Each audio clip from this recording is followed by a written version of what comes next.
I'm skeptical of most supplements, like genuinely skeptical, but there's one that has been around for nearly 200 years and it's backed by serious science.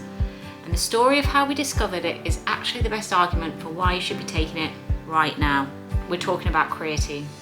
And no, it's not just for bodybuilders. So I want to drift back to 1832, which is when a French scientist named Michel Eugène Chevreul, if I've pronounced that right, is literally messing about with beef tissue, just experimenting, and he isolates this new compound and he calls it creatine, which is from the Greek word for meat. Pretty straightforward, yeah? But here's where it gets interesting. A few years later, a German scientist named Justus von Liebig, they don't make the names easy, do they? Makes this observation that it completely changes how we think about it. He noticed that wild foxes had nearly 10 times more creatine in their muscles than domesticated captive ones. 10 times. He realised that the amount of physical work an animal did directly impacted how much creatine its muscles stored. Wild animals, constantly active, hunting, running, surviving. Domesticated ones, not so much. Now, does that sound familiar? Because in our modern world, we are the domesticated animals. We sit at desks, we drive cars, we have our food delivered. We're living a life of dramatically reduced physical demand compared to our ancestors. That 19th century observation is basically a mirror for our 21st century lives. Alright, so let's talk about what creatine actually does in your body. First, myth to bust. It doesn't just make you bloated or add water weight. Yes, it draws water into your muscle cells, but that's actually a good thing. That cellular hydration is one of the signals for muscle protein synthesis, the repair and growth process. But the real magic is about energy. Think of your muscles like they have a small rechargeable battery for explosive power. This battery is called the ATP-PC system. When you lift a heavy weight or sprint, you burn through that battery in seconds. Creatine is the supercharger. By supplementing with it, you increase your stores of phosphocreatine, which lets you recharge that battery faster and more efficiently. So what does that actually mean? It means you can push out an extra rep or two, you can handle a slightly heavier weight, you recover quicker between sets, and over time that ability to do more work is what leads to real measurable gains in strength and muscle mass. And the evidence is overwhelming. We're not talking about one or two dodgy studies. Decades of research and multiple meta-analyses, the gold standard of scientific evidence, confirm this works.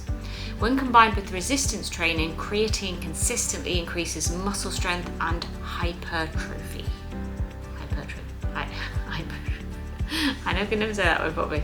The numbers you're looking at: an extra 2 to 4 pounds of lean muscle mass over 4 to 12 weeks of training, significant increases in lifting volume and 1 rep max strength. That's not nothing. But here's where it gets interesting.